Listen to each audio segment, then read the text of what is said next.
Ahora, lo que nos compete esta clase, la vez pasada habíamos visto lo que era parte de la hermenéutica y una forma, por así decirlo, de cómo se interpreta las ciencias, ¿no? El paradigma y la hermenéutica dentro de las ciencias sociales particularmente.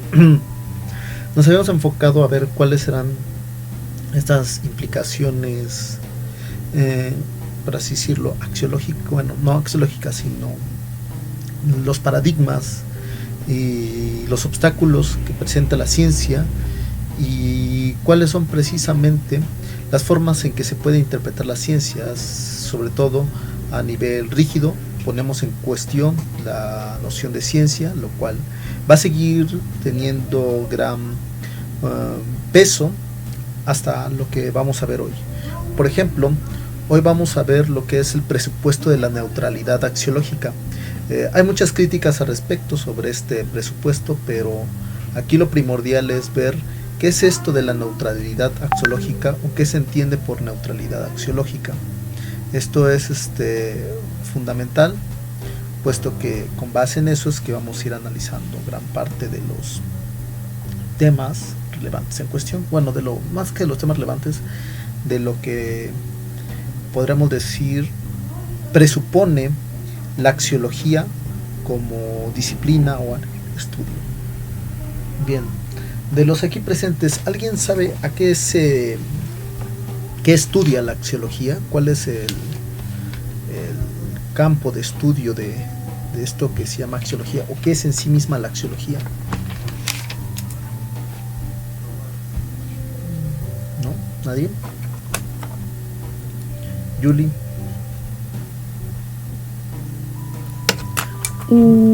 Es como no mezclar como tus valores y sí, continúa. pues sí, no mezclar tus valores con respecto, no sé, algo, es que no. Ok, bien, está bien, no hay problema. Ahorita vamos a ir viendo precisamente qué es esto de la axiología. Sí tiene que ver con los valores, en efecto. Axiología deriva de la raíz etimológica valor, logos, estudio de los valores o disciplina de los valores. Entonces, bueno, continuamos para ir viendo qué es esto o qué es la axiología. Antes de entrar al presupuesto, que se presupone como neutralidad axiológica, primero hay que saber qué es la axiología. Entonces, como les decía, la axiología es aquella disciplina que se encarga del estudio de los valores. Dicho de otra manera, la axiología es todo lo que se refiere a un concepto de valor o que constituye una, valga la redundancia, axiología, es decir, los valores predominantes en una determinada sociedad. O sea, la sociedad está, por así decirlo, establecida bajo ciertos principios o ciertos valores. El aspecto axiológico o la dimensión axiológica de un determinado asunto implica la noción de elección del ser humano por los valores morales, éticos, estéticos y espirituales. Esos son a grandes rasgos los elementos constitutivos de esto que llamamos axiología. Entonces, repito, la axiología es todo lo que se refiere a un concepto de valor. Fíjense, ahí está parte clave del asunto, concepto de valor. O sea, nosotros tenemos una concepción o una idea de lo que representa un valor. Por eso es que se dice que es aquello que hace referencia a lo que está determinado socialmente, culturalmente o humanamente. Bien, el aspecto sociológico o dimensión axiológica de un determinado asunto implica la noción de elección del ser humano. Esto es importante porque tiene que ver con la elección que cada uno toma o la forma en que ejecuta X o Y acto. Bien, ahora bien, vamos con esto que son valores morales, éticos, estéticos, espirituales. Sí, de hecho, el primero en jerarquizarlo va a ser Max Scheler, pero bueno, ahorita vamos a ir viendo eso. Significado de la palabra axiología. La axiología es la teoría filosófica encargada de investigar estos valores, con especial atención a los valores morales. Etimológicamente, la palabra axiología significa teoría del valor. Sí, logos, estudio del valor, algo así, que se forma a partir de términos griegos, axios, que significa valor, y logos, que significa estudio o teoría.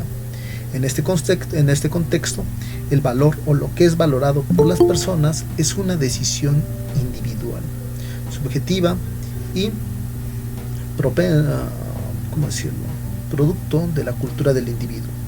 Esa es prácticamente la noción que se tiene sobre el valor.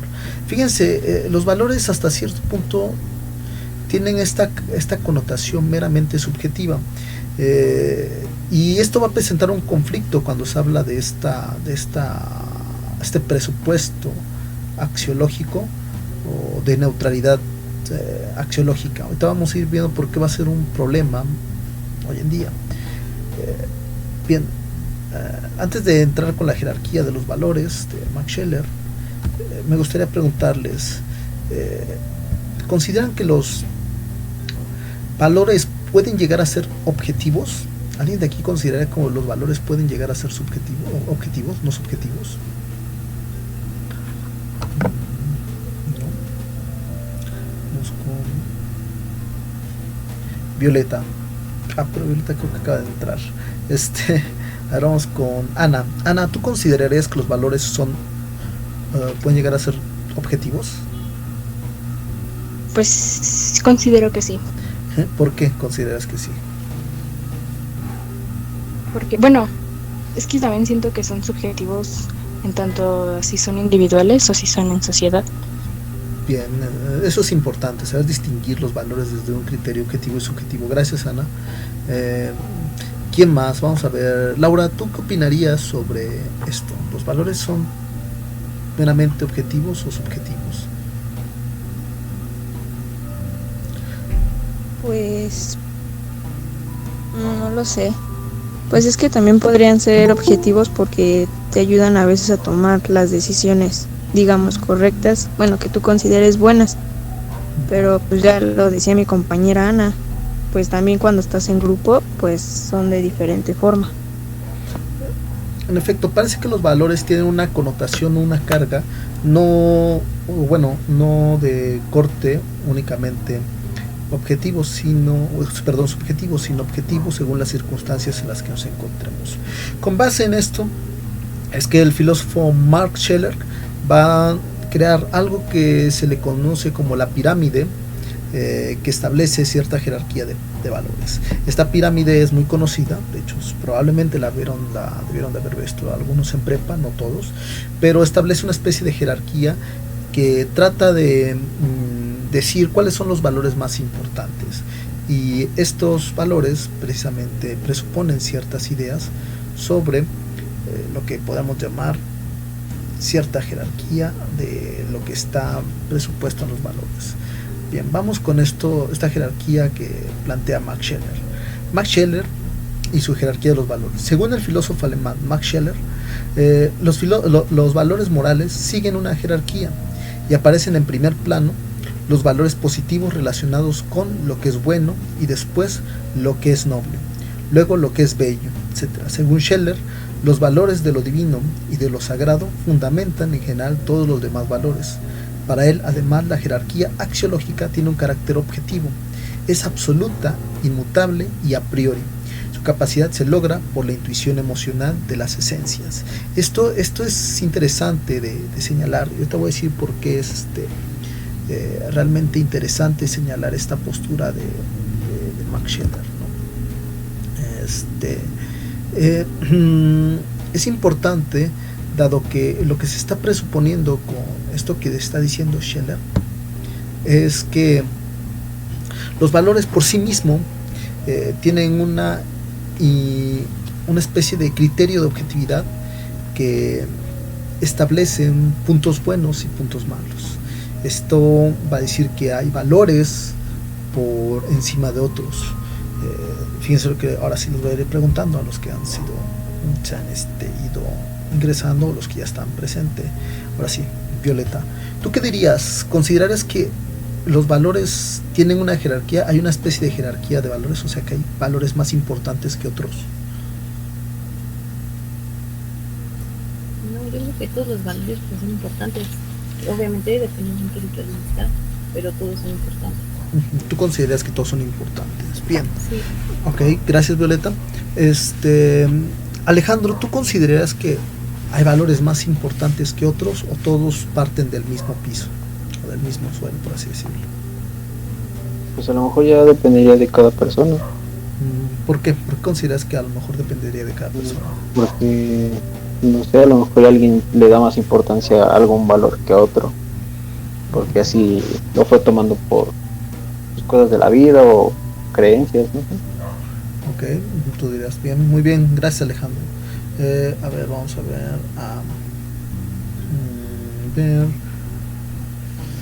ver. Esto es un tanto polémico porque precisamente cuando Scheller establece estos principios axiológicos o esta jerarquía de valores, el presupuesto es de que entonces hay valores que al ser muchos más fundamentales o más importantes es que tienen mayor grado de aceptación, pero al mismo tiempo mayor grado de importancia. Vamos a ver cuáles son los valores que él considera que son mucho más relevantes respecto de otros. Bien, vamos con la jerarquía de los valores. Aquí esta es la pirámide que les comentaba, de la cual plantea Scheller como una especie de pirámide que establece el nivel o grado en que los valores tienen que ser concebidos. En este caso vemos que hasta el peldaño están los valores trascendentales. ¿Cuáles son estos valores trascendentales según Scheller? Por un lado es el bien, la verdad, la justicia, el amor, el orden y la unidad de belleza. Esos son los valores que Scheller considera en un primer instante como los más relevantes. Dentro, bueno, está también el orden, la unidad y belleza. Estos son los que considera que son trascendentales. Después vienen los valores que él va a decir que son morales, o sea, la amistad, la disciplina, la sinceridad, la solidaridad, la lealtad, la humildad, el respeto. Son los valores que secundan a los valores trascendentales, o sea, son los de segundo orden, si los queremos ver de esa manera. Por último, de manera subsecuente vienen los submorales, o sea, los económicos, los culturales, los lúdicos, los políticos, sociales, técnicos, empresariales. Esos son los que estarían en tercer grado. Por último, vienen los valores biológicos no racionales que están relacionados con el placer y el dolor. Estos tienen que ver con el mantenimiento, con el crecimiento, con la salud, con la agilidad, con el placer, la afinidad y el instinto. Esos son, por así decirlo, los valores que él considera que están en esta pirámide y están estructurados de manera jerárquica de mayor a menor grado. Fíjense cómo es que él establece estos trascendentales, morales, submorales, biológicos no racionales que están relacionados con el placer y el dolor. Pero aquí es una cuestión muy interesante. De los valores que estamos viendo ahorita en pantalla, de los que están ahí, ¿considerarían que ustedes les darían esa misma carga o moverían alguno de estos valores que están aquí implícitos? ¿Los cambiarían de orden o ya no cambiarían el orden? ¿Pondrían a otros por encima en los trascendentales y así de manera subsecuente, o los dejarían tal y como están? ¿Qué opinan? Vamos a ver. Alexis, ¿tú qué consideras? ¿Tú qué pensarías? ¿Lo dejarías así tal y como está o cambiarías alguno? ¿En la jerarquía? Ajá. Pues no, porque yo siento que todos son iguales, que todos son importantes. Ok, tú los pones en el mismo. Dice, todos son iguales, entonces A algún nivel. tú desecharías esta jerarquía de valores. Pues sí. Ok, bien, Porque Alex. tiene una importancia. Bien, bien, bien. Sí, no te preocupes. La idea era un poco eso. Gracias, Alexis. Eric, ¿tú qué opinarías al respecto? ¿Los dejarías tal y como estás o moverías alguno? ¿Consideras que alguno es más importante de estos? Igual para mí todos son iguales, tienen la misma importancia. Tú dirías que tienen la misma importancia. Ok, muchas gracias, Eric. Bajo estos presupuestos que dicen Eric y Alexis, o sea que ustedes consideran, por ejemplo, lo mismo el placer que el amor. Consideran que es... Ajá. A ver, Alexis, bueno, escucho tu música, pero... Pues en parte, ¿no? por eso ponía un poco el ejemplo, porque... Van de la mano. Tú dices que van de la mano, ok. Bien. Por ejemplo, ya Alexis como que dijo, no, van de la mano, no son lo mismo, pero ya como que le pensó. Vamos a ver con Eric, que había dicho, considerarías que, a ver, los valores técnicos son equivalentes a los de la justicia o la belleza. Eric, ¿tú los pondrías en la misma? Pues es que, bueno, ya separándolos así como en tipos, como la pirámide, pues sí está un poco difícil que sean igual, ¿no? Pero si hablamos así como que cuál es más importante, pues siento que todos son importantes. Ok, bien. Gracias, Eric. Aquí creo que nadie destaca que ambos, y con lo que acaba de señalar, que acaba de mencionar Eric, creo que nadie descarta que sean importantes. En efecto, son importantes, pero parecería ser que de repente el sentido común nos dice que esos valores no los podemos poner bajo en la misma balanza, como si de repente unos valores no fueran tan importantes o primordiales como otros. De ahí que esto nos ponga en cierta duda o perplejidad al momento de tratar de decir cuál es más importante o cuál es mejor que el otro, ¿no? Obviamente, repito, no significa que no sean importantes todos estos valores, pero sí hay un grado como de importancia que le damos a uno respecto del otro. Por ejemplo, de estos valores, que voy a volver a poner la pirámide para que la vean, y le voy a preguntar a alguien más. A ver, vamos a preguntarle a... ¿quién será? A Mariana. Mariana, de estos, ¿cuál de estos de los que aparecen aquí en la imagen, en el cuadrito, considerarías que son... ¿cuál consideras que es el más importante y cuál el menos importante, según tu criterio? Para mí el más importante serían los morales. Ok, los morales. De los morales, ¿cuál consideras? ¿El de amistad, disciplina, sinceridad, solidaridad, lealtad?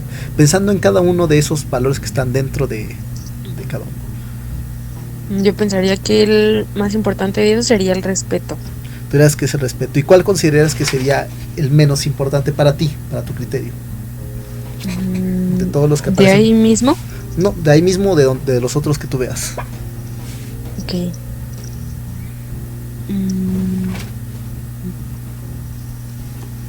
Podría ser el de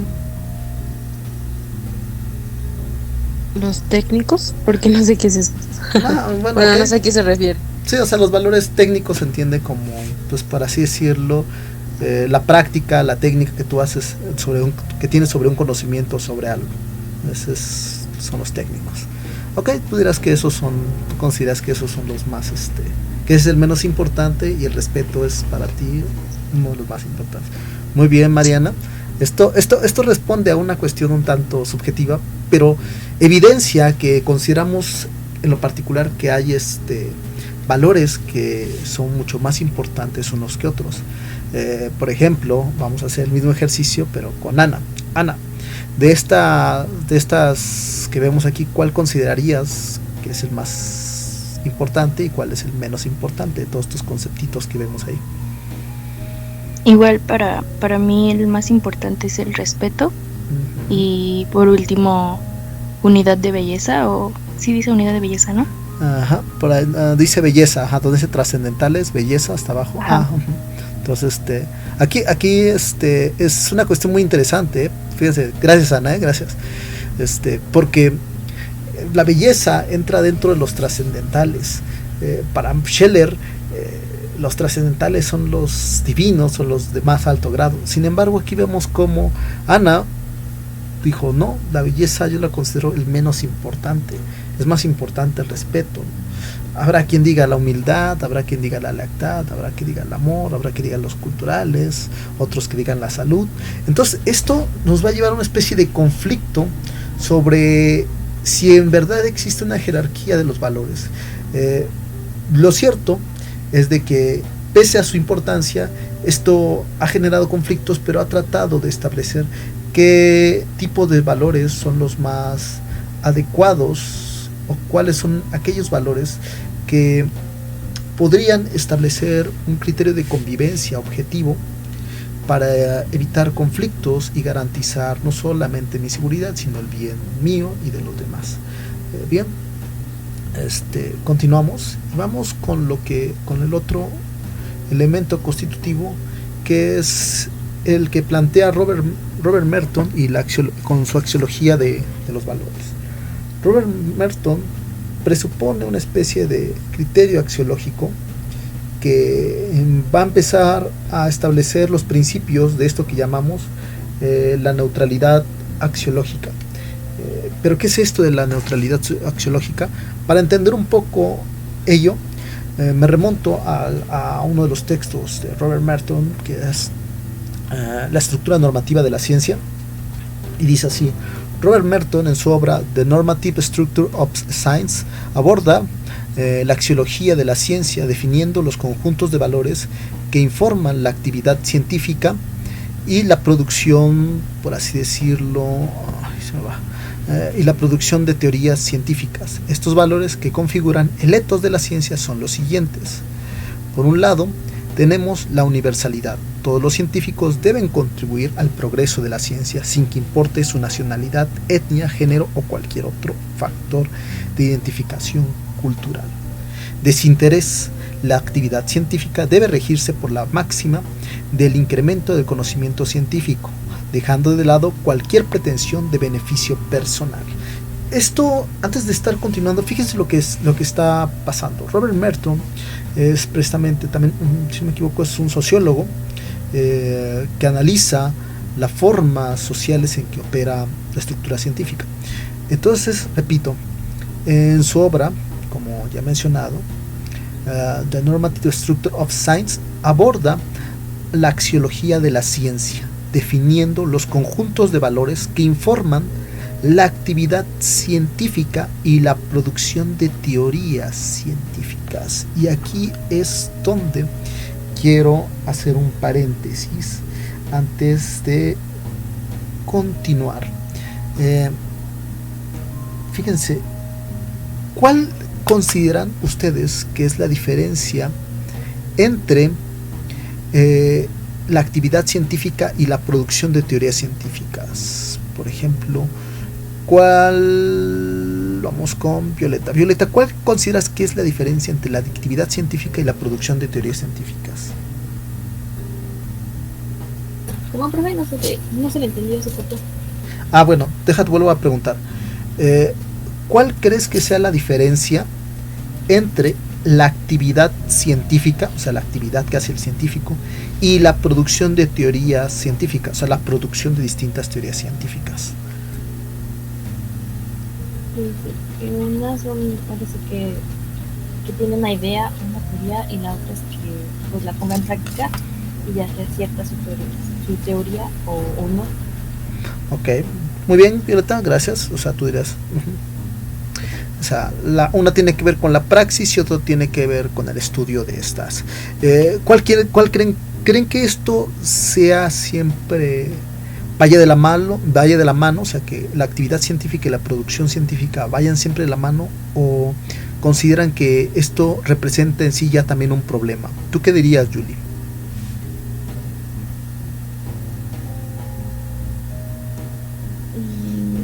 Pues, pues sí pueden ir de la mano, ¿no? Yo creo que, o sea, principalmente tienes que ver cómo es la actividad, pues para ya después llevarla a cabo, ¿no? O sea, Ok, bien, tener Yul. un método. Sí, tendré un método, pero creo que, bueno, ok, está bien, así lo dejamos. Vamos a preguntarle a tus demás compañeros. Bien, gracias, Julie. ¿Quién será? Marco, ¿crees que esta actividad científica y la producción de teorías científicas van de la mano o ya por sí representarían una especie de conflicto, problema o divergencia?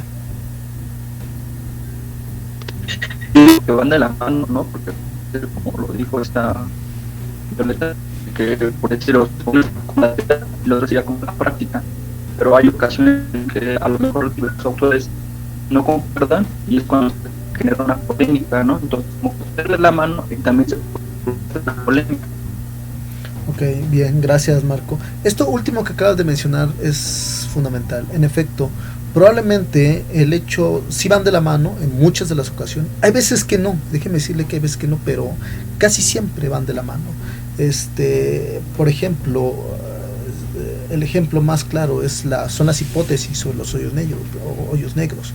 Tenemos una serie de teorías que presuponen cómo funcionan los hoyos negros, pero que difícilmente se ha podido comprobar con la rigurosidad científica que esta amerita, ¿no? Sin embargo, eso no quiere decir que estén peleadas. El problema es cuando precisamente las hipótesis chocan en cierta medida con los marcos teóricos, o sea, los presupuestos teóricos que creemos que son los correctos entran en contradicción con esta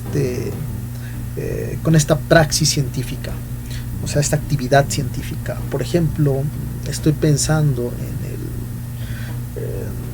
en la paradoja de Bertrand Russell. Cuando Bertrand Russell le refuta a sus postulados matemáticos a Frege, que por cierto hizo que Frege se deprimiera, todo el marco teórico de cómo se pensaba que operaba la matemática y la teoría de conjuntos se vino abajo. Por ejemplo, cuando Kurt Gödel, otro ejemplo dentro de la lógica y de las ciencias exactas, es cuando Kurt Gödel demuestra que todos pensaban que la lógica y la matemática eran equitativas, eran iguales, operaban de la misma manera. Kurt Gödel con su teorema demuestra que no son compatibles unas que otras. La teoría de Stephen Hawking sobre el universo precisamente contrariaron muchas de las tesis que establecían que el universo era finito, tenía ciertas limitantes. Y así vamos a ver cómo la ciencia en sí misma va a presentar una especie de problemas, lo que decíamos la vez pasada, una especie de crisis y paradigmas que se van a ir solventando, pero que constantemente van a estar en conflicto en ocasiones con el ejercicio práctico. De hecho, ahí es donde entra la parte crítica sobre esto. Por ejemplo, la teoría, les voy a poner un ejemplo. A ver, es que tenía aquí la imagen, pero déjenla busco rápido. Bueno, ahorita la busco. Pero antes de ver esto, antes de continuar con esto, quiero que ustedes se den cuenta toda la complejidad que tiene en sí mismo el principio normativo. ¿Recuerdan cuando hablábamos del paradigma científico y cómo los paradigmas científicos se generan a partir de crisis que tienen las teorías científicas y que ciertas comunidades científicas van a establecer hipótesis o planteamientos que van a tratar de solucionar esos problemas para garantizar el beneficio de las personas? Algo así pasa también con esta cuestión axiológica o esta neutralidad axiológica que se presenta o que se nos presenta cuando nosotros tratamos de establecer puntos neutrales, o sea, entre la práctica científica y la teoría científica. Bien, ahorita les voy a poner un video para que entiendan y ahorita lo voy a explicar con más detalle. Continuamos por lo mientras con esto con lo que tenemos aquí, con estos puntos de la axiología de valores de Robert Merton. Entonces decíamos que Robert Merton establece una especie de etos dentro de la ciencia. ¿Qué quiere decir esto? Una especie de puntos a seguir, los valores a seguir. Primero, universalidad. Todos los científicos deben contribuir al progreso de la ciencia sin que importe su nacionalidad, etnia, género o cualquier otro factor de identificación cultural. Creo que todos estamos de acuerdo con ese punto, ¿no? O a menos que alguien esté en desacuerdo, pues adelante, dígalo ahora o calle para siempre. ¿No? Bien. Creo que la mayoría de aquí estaría de acuerdo en que el científico, independientemente de su nacionalidad, etnia o género, tiene que garantizar ese factor científico. Es más, el ejemplo más claro es ahorita el COVID-19. Lo que se presupone es de que no importa si quien descubre la vacuna es China o Estados Unidos, lo ideal es de que sea en beneficio de la humanidad. Bien. Desinterés. La actividad científica debe regirse por la máxima del incremento del conocimiento científico, dejando de lado cualquier pretensión de beneficio personal. ¿Qué quiere decir esto? Que toda actividad científica debe premiar el crecimiento del conocimiento científico, más allá de los beneficios que te pueda generar. Lo importante es tratar de hacer una ciencia que beneficie o que ayude al progreso de la humanidad. O sea, volvemos al ejemplo del COVID-19. O sea, quien haga la vacuna no la tiene que hacer porque va a recibir una cantidad exorbitante de dinero, sino que la debe de hacer porque ese es un bien que provee mayor información para posibles vacunas o posibles enfermedades que podrían llegar a surgir, y así velar por el progreso, no solamente científico, sino la garantía de tener a más personas sanas. ¿Sí se ve? ¿Dudas sobre estos dos puntos? ¿Preguntas? No, profe. No, profe. Bien. Son claros, o sea, no es tan difícil. Ok, vamos con los otros dos puntos que establece Robert Merton. El otro punto, aquí se me olvidó ponerlo en negritas, es el comunismo epistémico. El comunismo epistémico, o sea, el conocimiento científico debe ser público, estar igualmente disponible para todos los miembros de la comunidad científica. Esto es importante porque precisamente el hecho de que el conocimiito deba ser público es que la vacuna no deba de ser de ámbito privado para una nación o para un sector específico. Por eso vuelvo a retomar el ejemplo de la vacuna del COVID-19, sino que debe de garantizar el acceso a demás científicos para que estos puedan acceder a ese conocimiento y asimismo aprender de ello. O sea, el hecho de que sea público genera una comunidad, más que un comunismo, bueno, si es que utiliza el término, es como comunismo. Esto muchas veces se ve como de forma negativa el comunismo, pero es apelar a esa comunidad científica que está unida por un mismo ideal. En este ideal es el mejoramiento científico o la mejor adquisición de conocimientos científicos. Por eso es de que debe de estar disponible ante todos.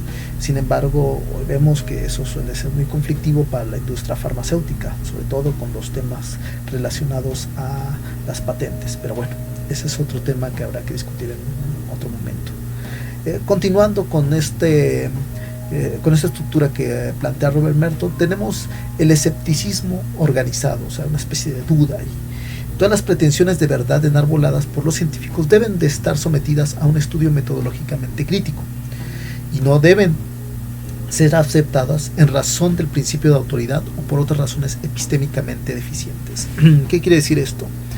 Que tenemos que poner en duda siempre todos esos presupuestos o pretensiones de verdad que establecen que la ciencia es, por así decirlo,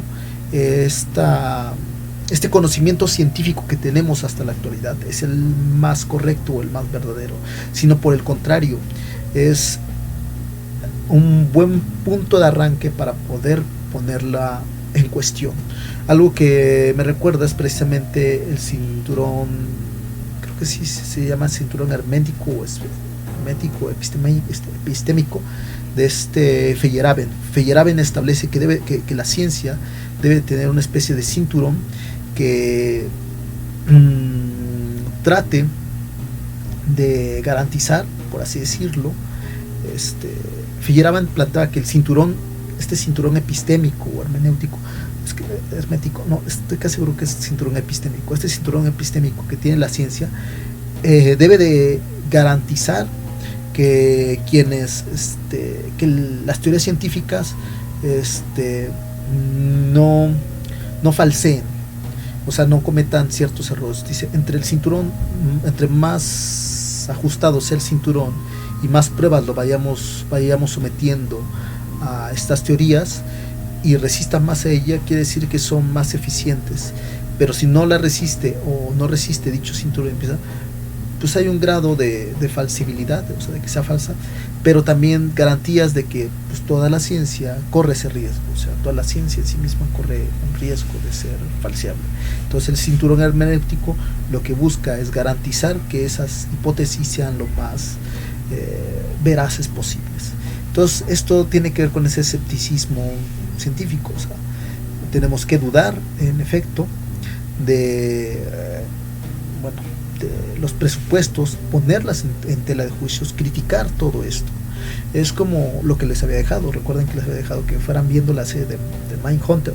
Si ustedes ya la vieron, si la empezaron a ver, es precisamente lo que hace la gente del FBI, criticar o cuestionar los métodos por los cuales los federales y las autoridades judiciales se dejan llevar para capturar a los delincuentes y criminales, y que bajo otros marcos teóricos podría ser que ellos están en un error. Entonces este es lo que establece este presupuesto, por así decirlo, de las ordenado.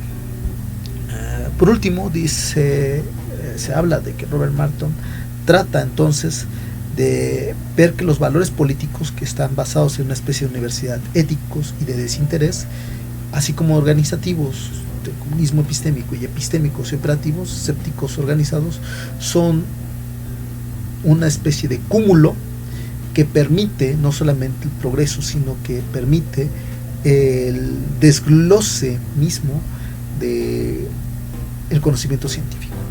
Gracias a estos procesos es de que el conocimiento científico va avanzando, y es que se establece cierta neutralidad. Debe de haber una especie de neutralidad dentro de las ciencias sociales, independientemente de nuestros principios o valores. Esto va a ser muy cuestionado, y ahorita vamos a ver por qué. Les voy a preguntar, antes de que les ponga el video que quiero que vean, ¿ustedes consideran o creen que estos principios son respetados o podrían ser respetados al pie de la letra? ¿Qué opinan ustedes?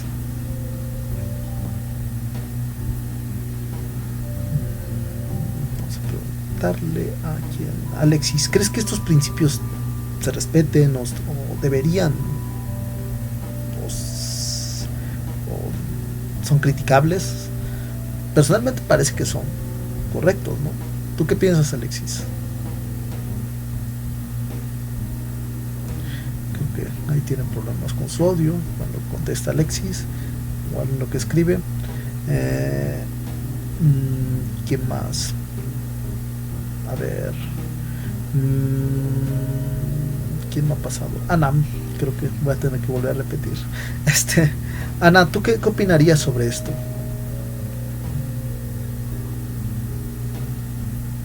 Pienso que sí se respetan. Tú dices que sí se respetan a veces. Muy cierto, muy cierto. Alexis, ¿por qué deberían de, ya creo que tu micrófono, ¿por qué deberían de respetarse estos principios, estos postulados que dice Robert Merton? Porque pues es una teoría basada en algo. Pues más que una teoría es un presupuesto, pero bueno, ok, basada en algo, no queda claro, pero bueno. Todos creemos que esto debe de ser respetado, o sea que el científico tiene que actuar, como lo hemos estado diciendo ahorita, actuar de manera universal, desinteresada, genera un comunismo epistémico y al mismo tiempo un escepticismo organizado. Estos 4 puntos consideramos que son fundamentales para el ejercicio de la ciencia y el progreso de ella, así como para el garantizar avance y el desarrollo de dichas ciencias. Sin embargo, creo que van a haber una especie de conflictos ahí que se nos van a presentar, y por eso les preguntaba, porque parece ser que este tipo de neutralidad dentro de la ciencia social, o sea, ser neutral ante las circunstancias o ciencias sociales, difícilmente se lleva a cabo al momento de ponerla en práctica. Por eso les señalaba la importancia entre la actividad científica y la producción de teorías científicas, que marca una distinción clara entre una y otra. Bien, sin más, les voy a poner el pequeño videito que les digo. A ver, permítanme. Bien, vamos rápido.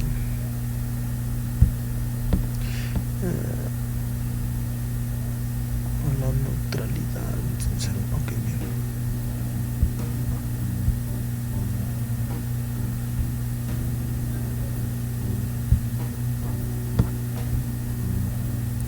Bueno, entonces ya está.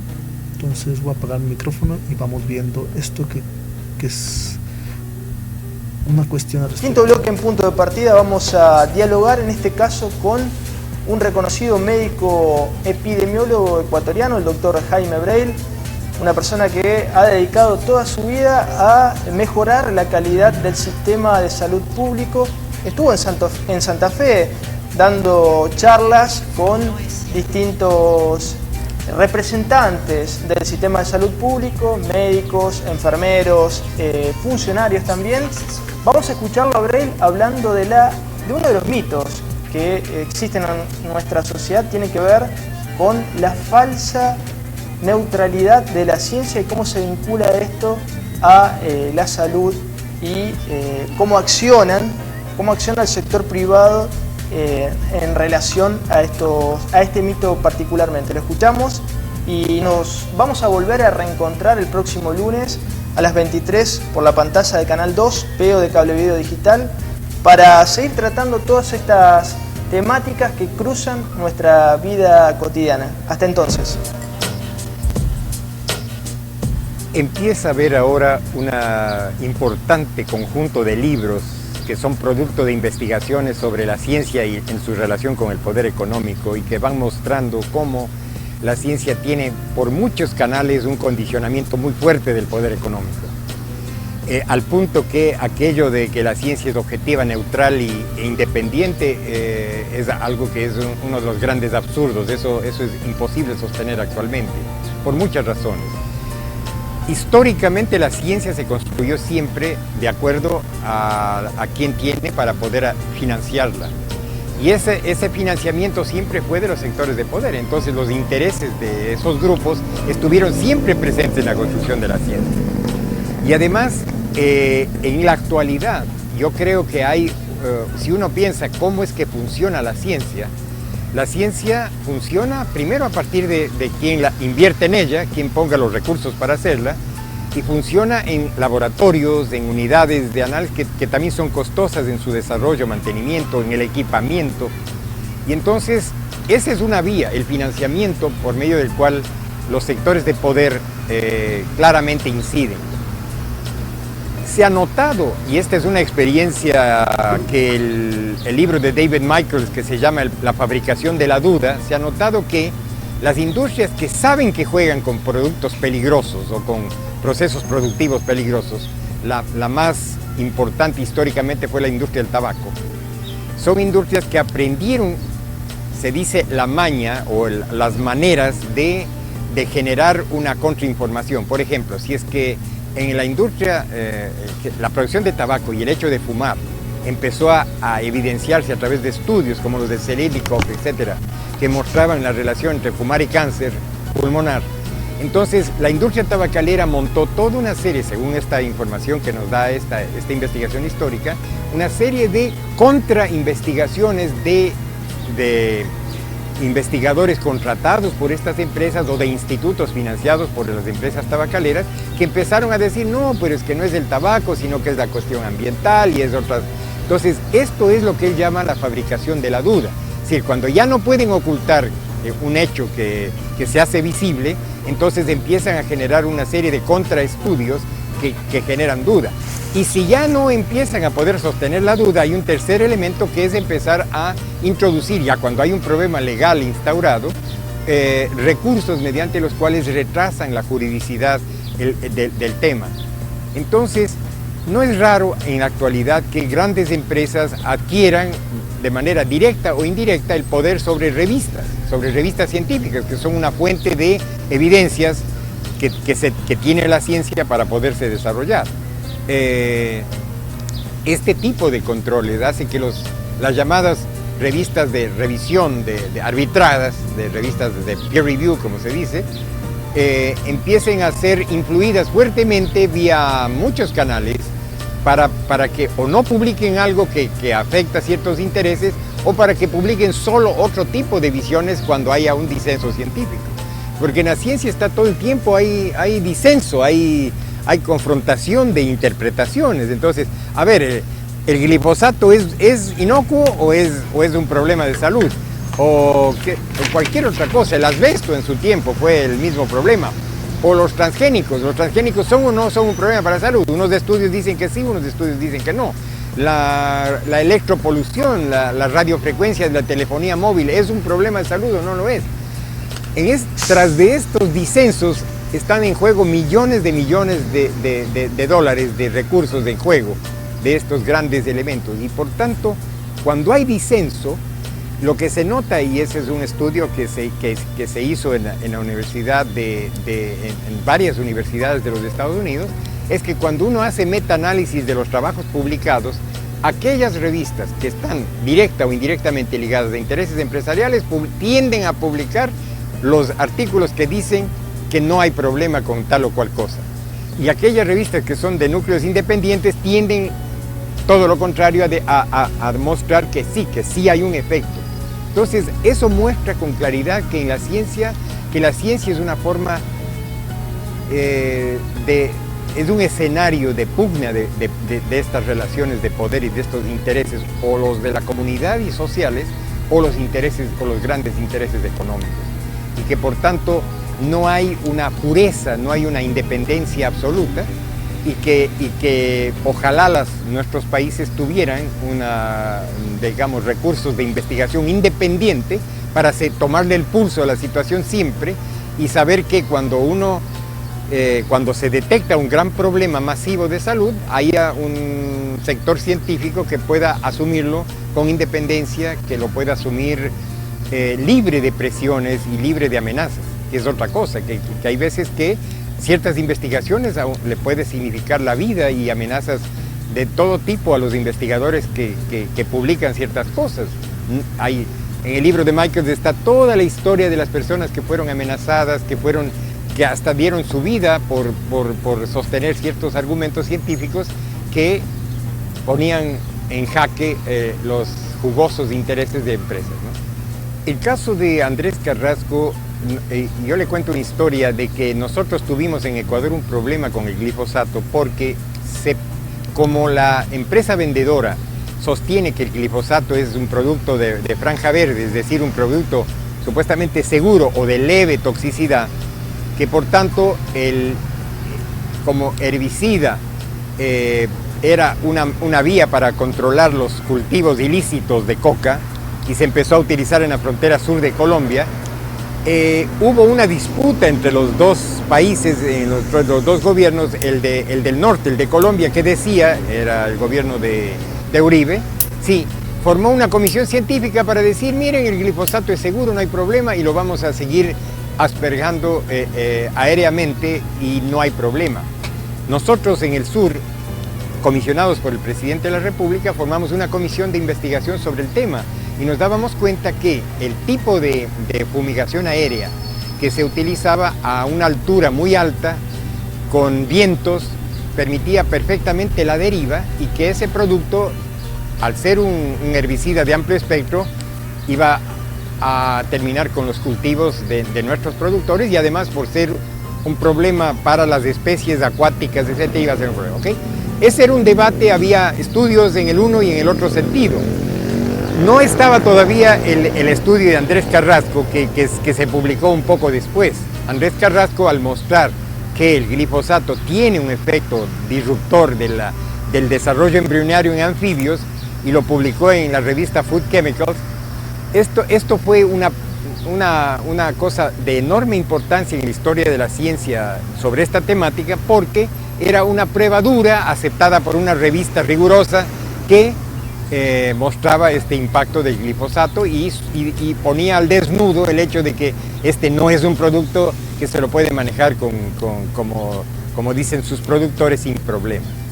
El problema es que una vez publicado el tema, he leído en la prensa científica de los Estados Unidos el caso de que aparentemente el cuerpo editorial de la revista que publicó el trabajo de Carrasco ha sido cambiado para responder a los intereses de la empresa productora de glifosato. Es decir, estamos hablando de una presión indirecta sobre una revista que seguramente bajo esa nueva dirección editorial no va a volver a publicar un estudio que es de continuidad a ese tipo de hallazgos. Entonces, este es un ejemplo reciente, pero que hay muchos más que nos preocupa, porque revistas que han tenido una historia de independencia están siendo este rato fuertemente presionadas por estos intereses económicos.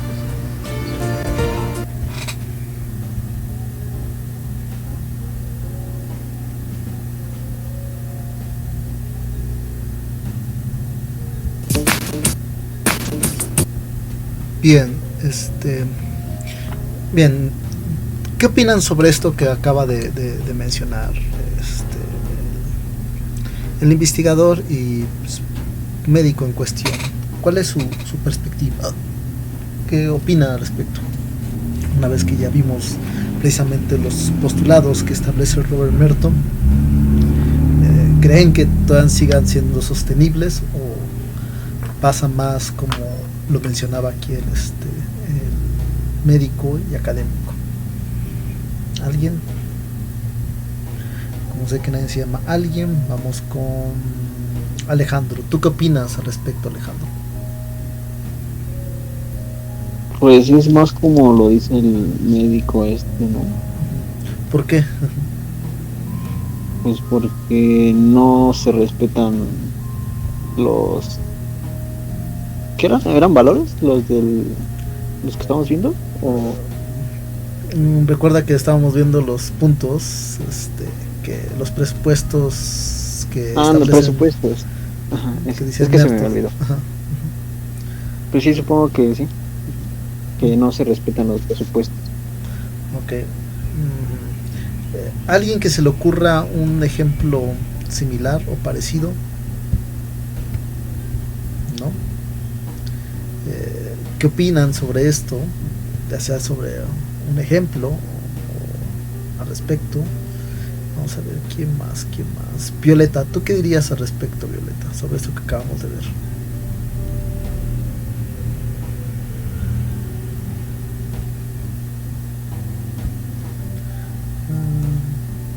Violeta,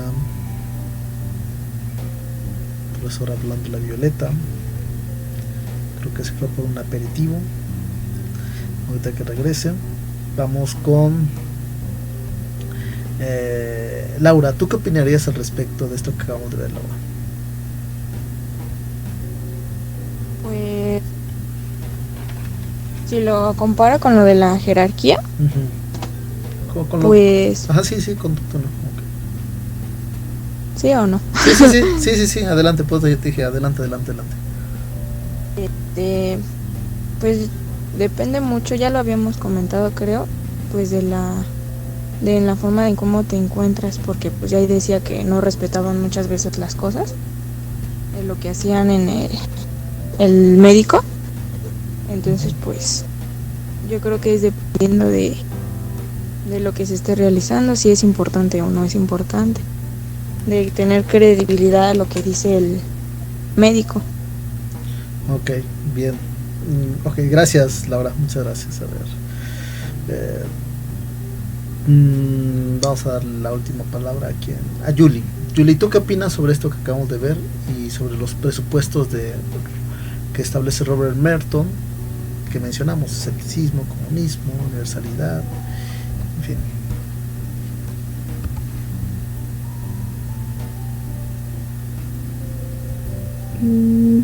Pues yo estoy de acuerdo con mis dos compañeros de que pues sí no se le da como esa validez ya a lo de... Ay, también se me olvidó la palabra. O sea, te voy a poner más fácil. ¿Crees que las ciencias sociales, o sea, voy a poner más fácil, ¿creen que las ciencias sociales son neutrales? No. ¿Por qué no? Pues pues porque no siempre se hacen como que lo que está pues previsto, ¿no? O sea, luego se modifican ciertas cosas. Ok, bien. Okay. ¿Qué tipo de cosas?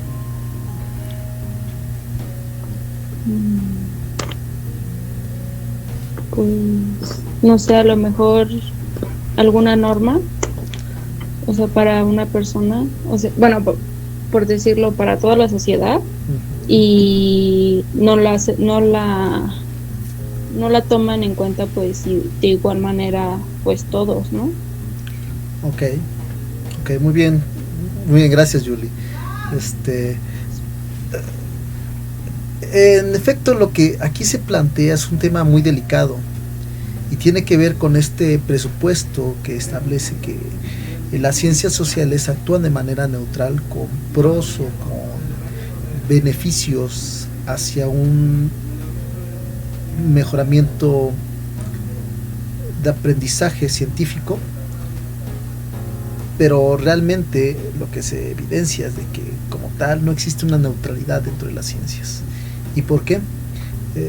Porque el problema radica que hay una serie de factores secundarios o elementos que hacen que el criterio del científico no sean como presuponía Robert Merton, el cual debe de ser universal, desinteresada, pública y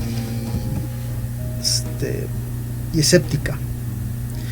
No, ese es el gran debate que está, que Robert Merton pensaba que así debía ser el quehacer científico. Por eso les digo, una cosa es la actividad científica y otra la teoría científica. La teoría científica nos haría creer que efectivamente así debe de llevarse a cabo las cosas, pero la praxis parece que demuestra lo contrario. Bien, continuando bajo este esquema, vamos con el concepto de neutralidad de Weber. Bien, Weber fue un sociólogo que estableció en uno de sus textos sobre el político y el científico esta noción o esta idea de la neutralidad científica, bueno, la neutralidad axiológica. Entonces Weber, en su texto sobre el político y el científico, habla sobre esta neutralidad axiológica y cuál es el fundamento de ella. Bien, vamos a hablar un poquito de esto que menciona Weber. Ok, bien. Entonces, regresando con Weber, fíjense lo que dice Max Weber. Este postulado establece que evitando posiciones ideológicas garantizábamos la objetividad de nuestro trabajo, que separando el ser del deber ser, el sociólogo eludiría los juicios de valor, lo que facilitaría la objetividad de su trabajo.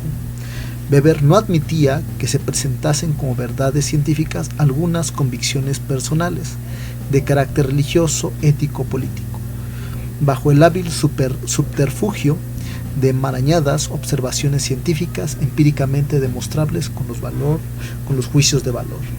¿Qué quiere decir esto? Lo que está diciendo Weber es lo siguiente: de acuerdo con Max Weber, la ciencia no es capaz de un criterio objetivo para juzgar los valores, no puede pronunciarse acerca de los fines de convivencia humana, puesto que ellos pertenecen al plano de la subjetividad. Esto impide un juicio por parte de la ciencia, cuyos fines van en otro sentido. la articulación objetiva de las subjetividades. Al renunciar a la pregunta por el sentido de la ciencia, solo puede pronunciarse sobre la adecuación, medios, fines, racionalidad instrumental. Aumenta así nuestro conocimiento y dominio sobre el mundo, y ella se constituye con su rigor metodológico en un espacio éticamente neutral. Lo que Weber está presuponiendo es de que este quehacer o axiológico es neutral al momento de tomar X o Y decisión. Sin embargo, la realidad, como en la mayoría de las veces, contradice los postulados o hipótesis. Por ejemplo, si yo les preguntara, ¿creen que la tecnología que se tiene, con la teoría que contamos, o la tecnología más que teoría, la tecnología con la cual hoy contan algunos peritos judiciales, es suficiente para revelar lo que pasó con los 43 normalistas? ¿Creen que la ciencia pueda dar que la ciencia con la que contamos hoy nos pueda decir qué es lo que pasó con ellos? ¿Alguien de los de aquí? Pues la que está en México, tal vez, nada más que por cómo controla el gobierno a muchas instituciones, pues no se admitiría lo que sucedió. Bueno, yo creo. Ok, bien. ¿Quién más? Marco. Yo digo que probablemente no, porque a lo mejor sí estamos desarrollados a lo mejor en ciencia, pero no contamos con el equipo necesario para ponerlo en práctica. Entonces ahí sí entraría mucho como las cosas de los recursos, ¿no? Que a lo mejor no tiene México para hacer las cosas, pero a lo mejor sí tiene el potencial, pero no los recursos. Ok, muy bien, Marco. ¿Quién más? ¿Quién más está aparte de Marco? Mario, Alexis, ajá. Escuchamos a Alexis. Yo creo que sí puede ayudar, pero como dice Marco, que por los recursos que tenemos aquí, que no nos dan a los criminalistas, no se podría tanto. Tú dirás que con base la falta de recursos es lo que imposibilita el que se puedan hacer estudios más objetivos y más claros. Bien. ¿Quién más estaría en esta misma línea? Gracias, Marco. Mario, perdón. ¿Quién más estaría en esta misma línea? ¿Quién considera que es eso? ¿O quién considera que sí se tienen los elementos tecnológicos, pero por ahí, si no me equivoco, Alejandro creo que había dicho que precisamente es parte del gobierno lo que tiene que ver? ¿Quién más estaría en esta lógica? ¿Todos creen que sí se podría o no? Ya por ahí Alex dijo que no, Eric tampoco dijo que no, porque no se cuenta con eso. Pero ¿quién cree que aún teniendo, ahora partamos del presupuesto que se tuviera la tecnología y a las personas preparadas, creen que se podría?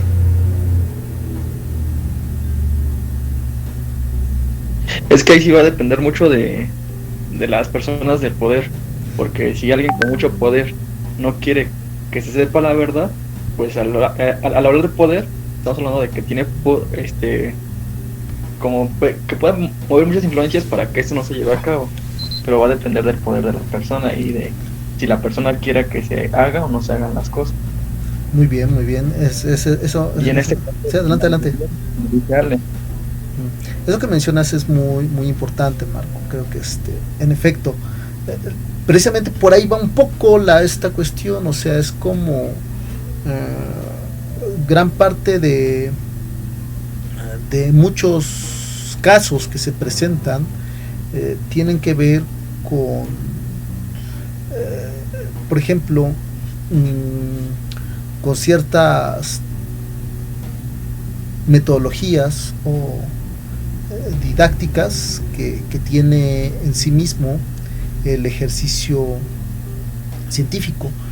Esto es un problema que tuvo o que planteó Weber, porque Weber, en su texto titulado El político y el científico, presenta un conflicto. Dice: el político actúa conforme a ciertos intereses y el científico no debe de darse ese lujo, debería actuar conforme a la objetividad, a la razón, por el bien científico de todos, y no dejarse llevar por esos, ¿cómo decirlo?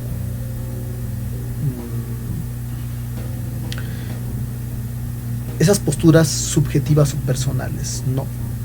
Lo que estaría diciendo en este caso Weber es de que hay una diferencia entre el político y el científico. El político solamente piensa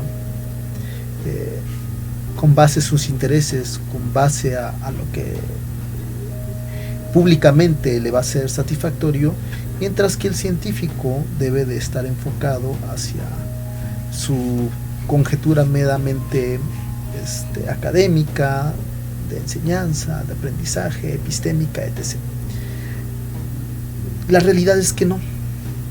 La realidad es que muchos de las posturas científicas entran en contradicción o se ponen en tela de juicio cuando creemos que podemos llegar a ser imparciales dentro del ámbito científico. Les voy a poner otro ejemplo con el cual cerramos esta parte. Otro pequeño video, dura menos, porque se ha señalado algo que a lo mejor no hemos visto y que probablemente lo veamos más adelante, que tiene que ver con lo que se conoce como la necropolítica, la política de la muerte. ¿Bien?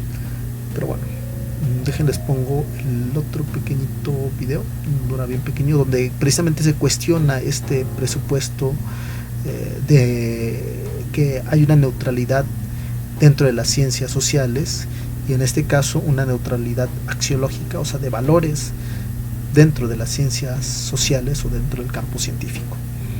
A ver, permítanme.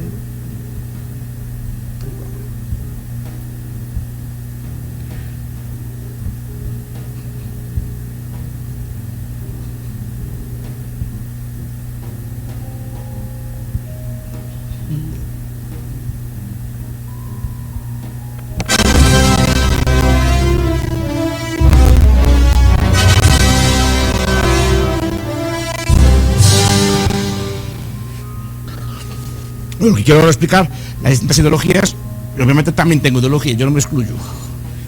Y pienso obviamente que mi ideología es la correcta, etcétera, etcétera. En un proceso de discusión o así, podemos determinar por los fallos de las unas y de las otras. Pero yo creo que las ideas, en cierta forma, se adquieren de forma casi religiosa, casi sin discusión. Cada uno de ustedes tiene una ideología y somos todos, incluido yo, muy refractarios a cambiarlas. Ya tenemos nuestra como visión mental, y todo lo que no sea así nos parece mal, errado y cosas por el estilo. Por eso cuando ustedes explican una ideología nueva a otra persona, probablemente la persona pues no les guste o les llame o les tenga algún insulto preparado. Fascista, comunista, facha, facho, hay muchas palabras para denominar a los de otras ideas, rojo, comunista, lo que sea así, ¿no? Hay muchas palabras de este estilo. Entonces, en este curso yo voy a hablar de las que yo entiendo que son principales ideologías. No quiero decir que sean mejores ni peores, son las que, más o menos las que triunfaron. Voy a explicaros un poco y las voy a criticar.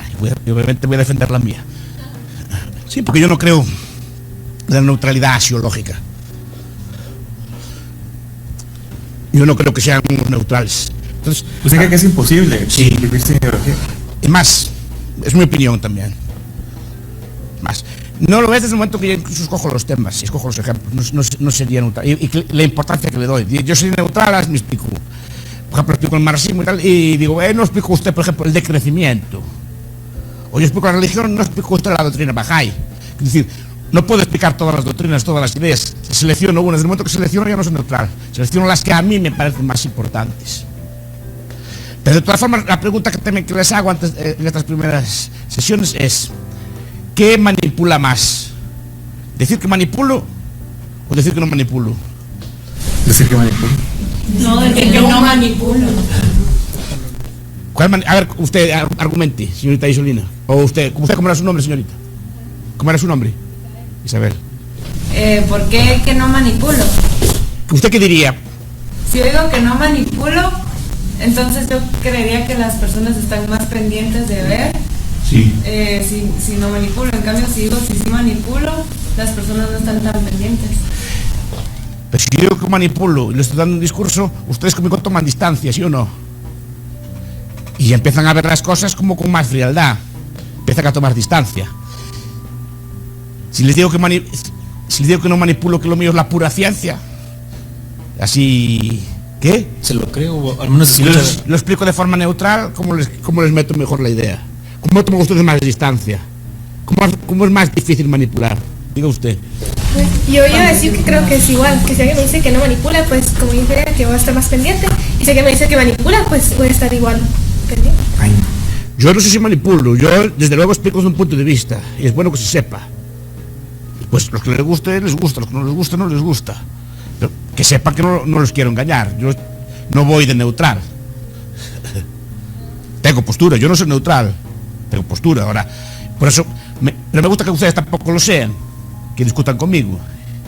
Pero de esa discusión podemos sacar cosas. Eso los republicanos llaman deliberación. Pero se pueden sacar cosas, se pueden sacar ideas. De, mira, profesor, usted está ahí siendo incoherente, pues ahí está fallando, y hay que discutir, ¿de acuerdo? Entonces, primero eso, yo tengo postura, soy un libertario de derechas. También conocido como anarcocapitalista.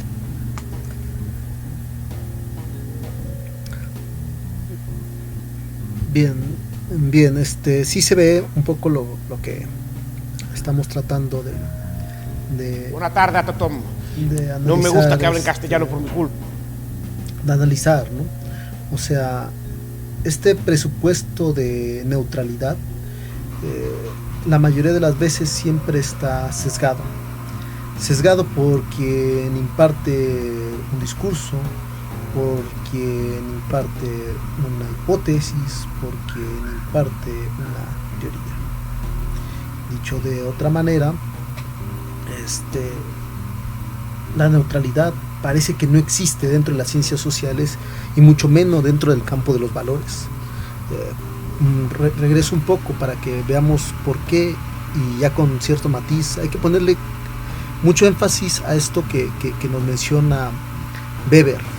Y repito, de acuerdo con Weber, la ciencia no es capaz de un criterio objetivo, o sea, la ciencia no puede ser objetiva, pese a los esfuerzos que queramos hacer para juzgar los valores, porque los valores, como lo hemos estado tratando de decir cuando hablábamos de paradigmas, no tiene certeza de los propios hechos empíricos, mucho menos de presupuestos metafísicos como son los valores.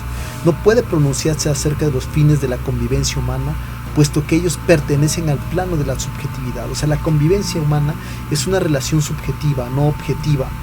Esto impide un juicio por parte de la ciencia cuyos fines van en otro sentido. O sea, los fines de la ciencia van totalmente distintos al de los valores, al de la ética. La articulación objetiva de las subjetividades, o sea, el hecho de cómo se relacionan las subjetividades, dan conocimientos totalmente distintos. Al renunciar a la pregunta por el sentido de la ciencia, solo puede pronunciarse sobre la adecuación medios y fines, o sea, aquellos elementos instrumentales de orden racional que nos permiten tratar de darle sentido a esos presupuestos científicos. Aumenta así nuestro conocimiento y dominio sobre el mundo, y ella se constituye con su rigor metodológico en un espacio éticamente neutral. O sea, él piensa que todo esto es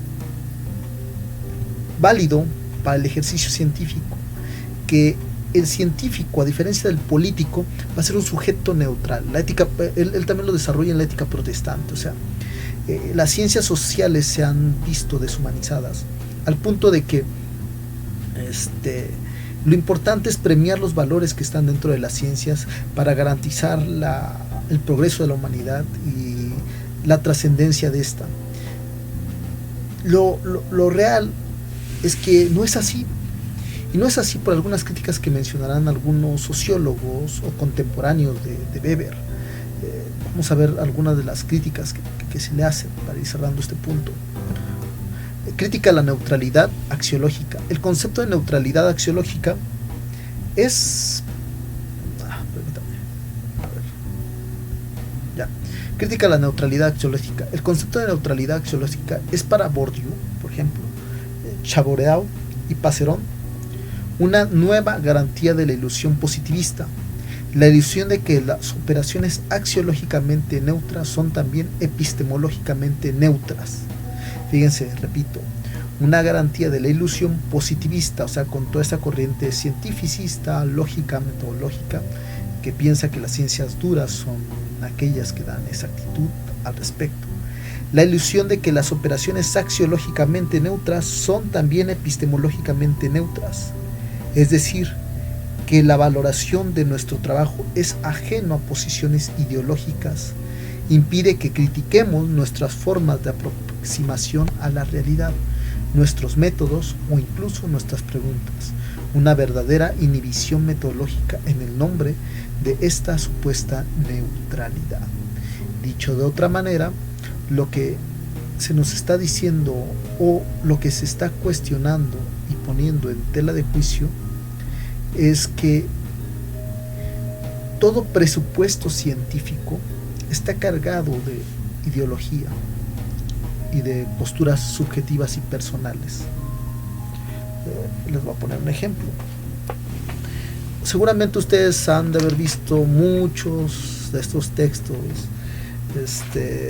que deambulan por las redes sociales que dicen los estudios los estudios de las universidades, de las más prestigiosas universidades europeas, han detectado que las personas que fuman más son más inteligentes, ¿no? Obviamente sabemos que esa es una fake news, o sea, una nota falsa. Las personas que tienen más orgasmos tienen más longevidad de vida. Son unas cuestiones ahí que marcan, o estudios científicos arrojan que las personas que más postergan las cosas o que procrastinan más son más inteligentes, ¿no? Estudios de la Universidad de Harvard, de Yale, empiezan a aventarse cosas que supuestamente ya han hecho los científicos o las grandes universidades, agarrándose ese prestigio para hacer válida una noticia o una información que probablemente no lo sea. Pero no solamente pasa en esto de las fake news, también pasa en campo científico. ¿No les ha pasado que a lo mejor X profesor o X investigador o X profesionista le dice, es que esto es verdad porque esta teoría así lo marca y son los presupuestos? No han visto o no han oído esos presupuestos de que, por ejemplo, estoy pensando en un ejemplo que podría ser muy ad hoc. ¿Qué ejemplo se me ocurre? Ahorita se me ocurrió de las fake news, pero dentro de la ciencia existen muchos factores, o sea, bueno, no solamente la ciencia, de la investigación. Ya sé, este es un tema, creo que lo habíamos tocado en algún momento, pero creo que es polémico. No, más bien no lo hemos tocado, el de la homosexualidad. Científicos han descubierto que los homosexuales tienen un gen ahí X o Y, o científicos han demostrado que el genoma humano ha mutado, etc. La pregunta que les voy a hacer: ¿los homosexuales nacen o se hacen?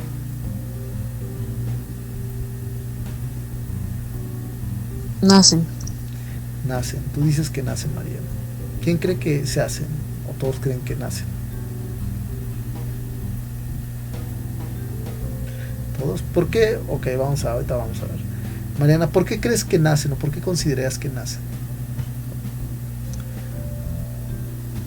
Pues sí, yo siento que es algo que ya traen en su, pues en su gen, porque hay muchas personas que dicen, no, es que después de un golpe pues, se convirtió en homosexual o por la situación que vivía con sus papás se convirtió en homosexual, pero no es algo que se pueda comprobar científicamente, porque pues muchas personas tienen una familia no disfuncional y aún así son homosexuales, o hay unos que sí son familias disfuncionales y aún así son homosexuales, o sea, no creo que sea porque se haga con la sociedad, yo creo que ya lo tienen en su gen.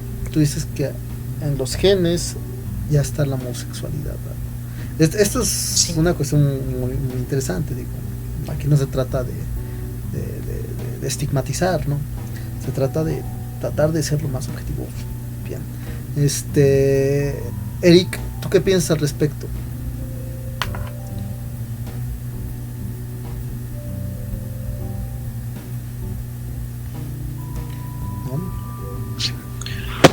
Yo pienso que pues igual nace, porque ya, como dice Mariana, viene de genética todo eso. No creo que una persona se vuelva homosexual siendo heterosexual. Yo pienso esto. Ok, bien. ¿Quién de aquí consideraría que se hacen, no es que se hacen, sino que son el resultado, si quieren, para que no se suene tan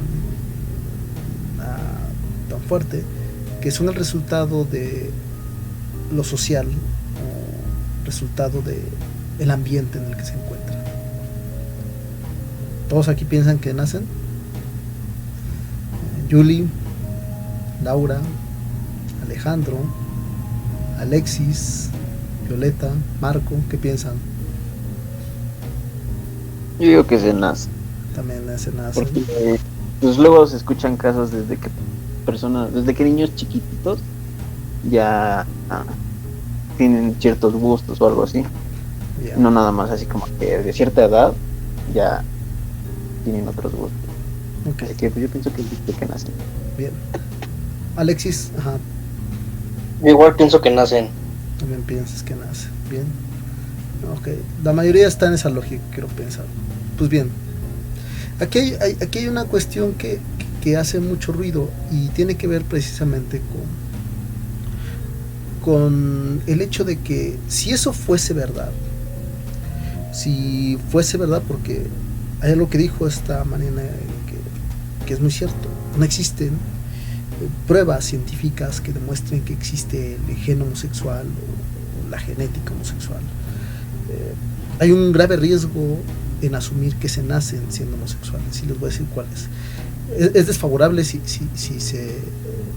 se pelea por estos derechos de la homosexualidad, o sea, por los derechos de las minorías, y lo voy a decir porque hay un grave riesgo, y con eso voy cerrando.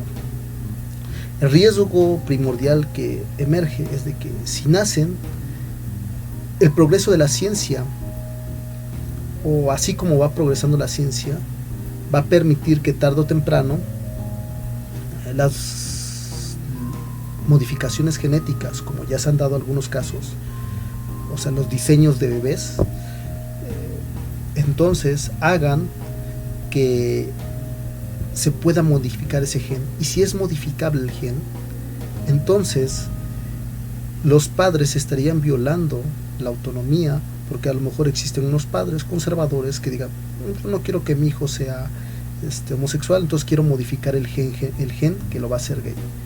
¿Les parecería eso éticamente correcto? No.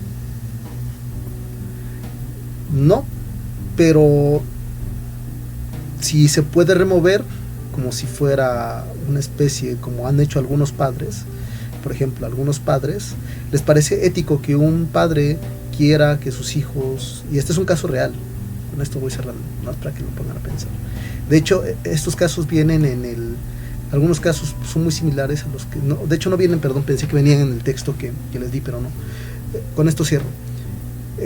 Hay un caso muy real en el cual una familia una mujer estuvo buscando los óvulos quería fecundar, que su óvulo fuera fecundado por el esperma de un hombre con un IQ demasiado alto.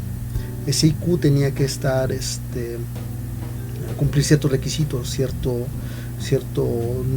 creo que arriba de 120 de IQ, que su altura de él fuera más de 1,70, que fuera de tez clara, de ojos azules, etc. Una serie de requisitos ahí fenotípicos que ella pedía. Ella estaba pagando una cantidad exorbitante de dinero para que su hijo, cuando naciera, tuviera todas estas características y que lo pudieran hacer mucho más competente.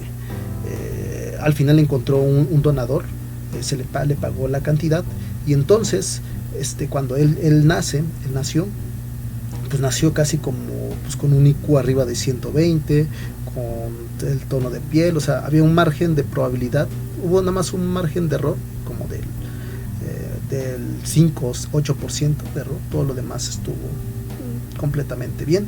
Entonces, fíjense, esto fue correcto. Ella estaba viendo para que su hijo tuviera las mejores oportunidades en la vida. ¿Fue éticamente correcto?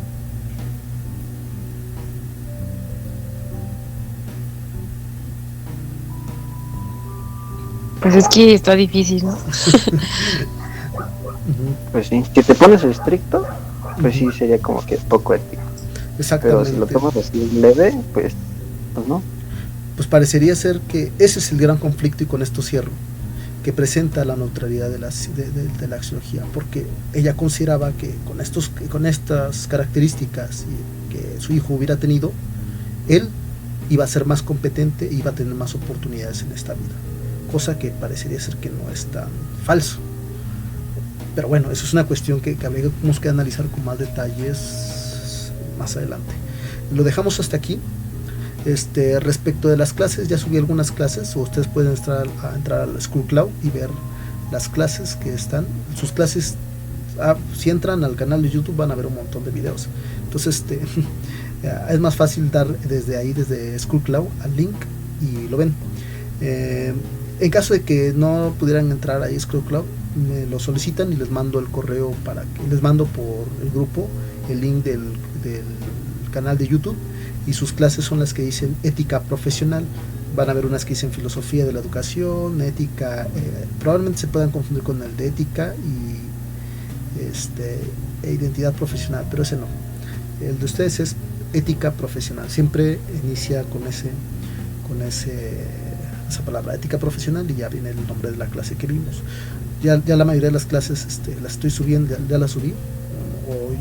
Hoy lo más probable es que hoy, para la noche, les voy subiendo la clase de hoy.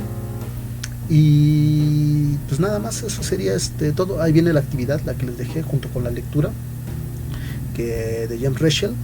Y lo último, el examen es la otra semana. Apenas nos acaban de mandar los horarios.